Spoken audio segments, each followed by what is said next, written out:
Ikiru, que se traduz em Viver, de Akira Kurosawa, é um dos filmes mais bonitos que eu já vi. Sua fotografia é impressionante e criativa, mesmo com as limitações técnicas de 1952. Mas não é bem dessa beleza a que me refiro. Acho que isso deve ficar mais claro ao final desse vídeo. Atenção, o vídeo terá spoilers de Ikiru.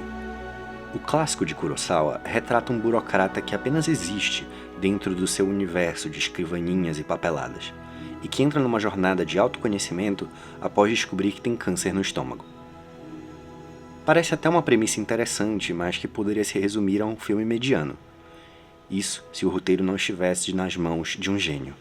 Kurosawa é aclamado internacionalmente e, apesar de ser mais conhecido pelos seus filmes de samurai, dirigiu 30 filmes de diversos gêneros. Ele é conhecido pelas suas composições maestrais e pelo blocking de atores que considero ser um dos melhores já realizados. Blocking é a relação da posição dos atores e da câmera. Com diversos sujeitos, Kurosawa brilha ao posicionar os atores de forma significativa, que conta uma história somente com as imagens. Em 1989, foi premiado com um Oscar pelo conjunto de sua obra. Ele também foi pioneiro em contar histórias em formatos não convencionais, como fez em Rashomon. Além disso, dirigiu épicos atemporais, como Han, e inspirou incontáveis cineastas com seu estilo. Sergio Leone chegou a copiar o roteiro completo de Yojimbo e adaptou diversos planos desse filme no seu famoso Por um Punhado de Dólares. Ikiru foi filmado relativamente cedo na carreira de Kurosawa, mas nesse filme o diretor já demonstrou o que era capaz. Watanabe, nosso protagonista, é o chefe da divisão de negócios públicos da prefeitura. Dia após dia ele carimba papéis e dá seguimento a procedimentos burocráticos que naturalmente ele considera muito importantes. Cidadãs chegam no seu escritório pedindo que um parque seja construído no lugar de uma fossa. Seu pedido é repassado, redirecionado, retornado, fica pendente e dependente de 1000 funcionários que não dão a mínima. Por 30 anos ele existiu respeitando sua rotina. Por 30 anos ele não faltou sequer um dia de trabalho, e durante todos eles não fez absolutamente nada além do necessário para manter a sua posição. 30年あんなとこで30年私考えただけで死にそうだわ Ele não tem tempo para pensar em arrependimentos, afinal está sempre muito ocupado no trabalho.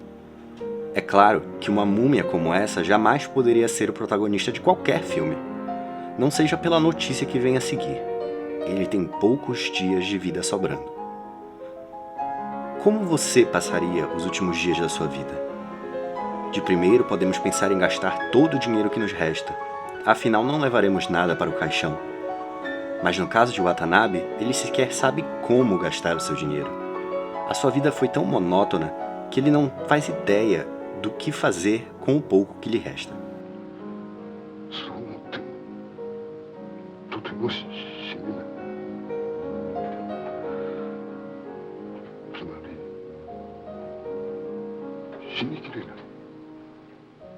A situação parece desesperadora, até que ele encontra um libertino que o mostra o caminho do hedonismo. É claro que nada disso acaba satisfazendo Watanabe. Após uma vida desperdiçada, passar o seu tempo curtindo pode ser atraente, mas não é capaz de tapar o buraco no seu coração. Ele logo entende que a vida noturna não o salvará do seu arrependimento. Em seguida, ele se encontra com uma doce jovem que trabalhava com ele, e que parece entender de como viver melhor do que qualquer outra pessoa. Eventualmente, os passeios constantes com essa garota se tornam uma obsessão de Watanabe, e ela tenta se distanciar. Tudo isso ocorre enquanto Watanabe tenta contar para o seu filho da sua mórbida notícia. Mas o filho se tornou um deles. Os homens cegos pelo poder, pelo dinheiro e pelo próprio ego. Ele é incapaz de escutar o seu pai, que finalmente desiste do próprio filho. Desesperado, Watanabe procura a sua amiga uma última vez. Ela não tem segredo nenhum sobre como viver, mas com um simples gesto, ela inspira o protagonista.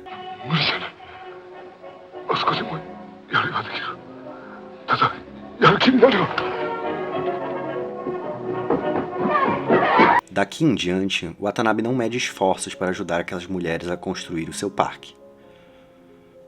O filme é contado em flashbacks a partir desse momento, com os personagens no funeral de Watanabe tentando descobrir o que ocorreu. Ninguém sabia que Watanabe tinha câncer. Eles não o escutaram, mas ele conseguiu ajudar aquelas senhoras. Era tudo o que ele precisava.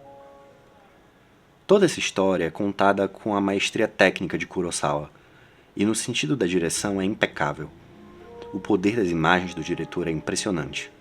Nenhum movimento, nenhum arranjo é sem motivação, e as formas de enquadrar os personagens é única. Um diretor menos experiente usaria diversos planos para contar a história que Kurosawa conta em apenas um.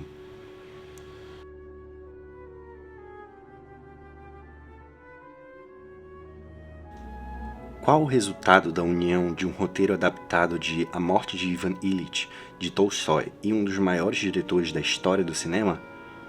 Um filme atemporal sobre a angústia humana de viver em meio a máquinas que se transvestem de humanos. Na montanha-russa de sentimentos do filme se revela o verdadeiro poder das histórias e do cinema. Histórias são contadas desde que surgimos na Terra, para ensinar aos humanos uma lição. Por mais bobo que pareça, pense naquelas animações mais tocantes da sua infância e como elas te ensinaram algo de valor. Ikiru se traduz em viver, e essa é a lição do filme. Não é sobre Watanabe e as dificuldades de realmente viver. É também sobre os homens-máquina que não vivem, mas existem, apenas para fortalecer a sua própria posição.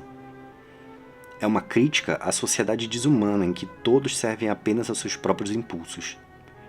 E também é uma esperança de que a humanidade é latente em todos nós.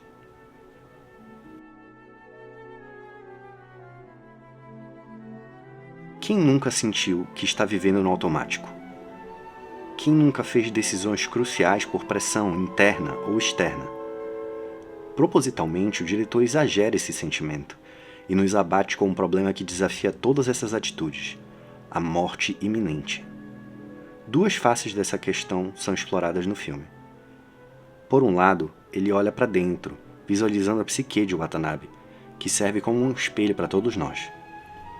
Afinal, o filme faz questão de nos lembrar que a morte é uma iminência independente do estado do corpo. Para morrer, basta estar vivo. Essa é uma lembrança que pode ser assustadora, mas que deve nos dar energia, assim como deu a Watanabe, para viver a melhor vida possível. Ikiru, no entanto, não atira moralismos sobre os espectadores. Uma vida comum pode ser perfeitamente boa, desde que você viva. Em outras palavras, é preciso um pouco mais do que existir para viver. A outra face desse adoecimento do coração é o descaso social.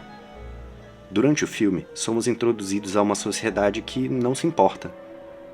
Vários personagens existem apenas para perpetuar sua condição e perdem o amor pela vida.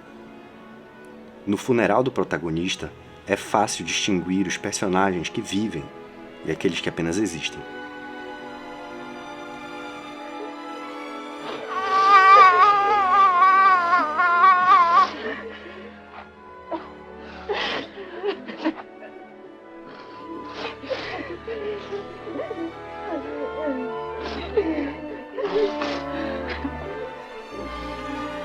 É preciso entender, como Watanabe, que as pessoas que dão mais pena nesse caso não são as mulheres do bairro. Aqueles que são incapazes de viver são os verdadeiros coitados. Eles não entenderam nada, e não há tempo para odiá-los.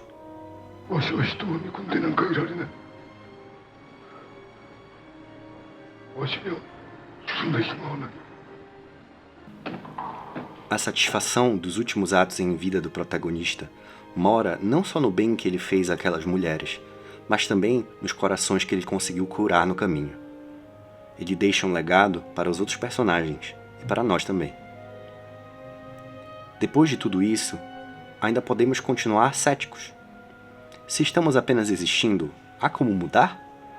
Além disso, é possível fazer diferença nesse mundo de homens-máquina? Num momento completamente ordinário, numa cena aparentemente comum, Watanabe entrega uma das frases mais icônicas do filme, com toda a naturalidade.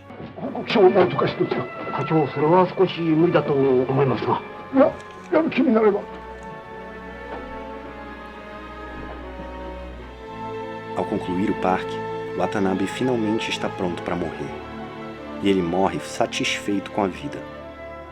É assim que um filme mais trágico, em que o final guarda a morte certa, se torna um dos filmes mais belos que já foram feitos.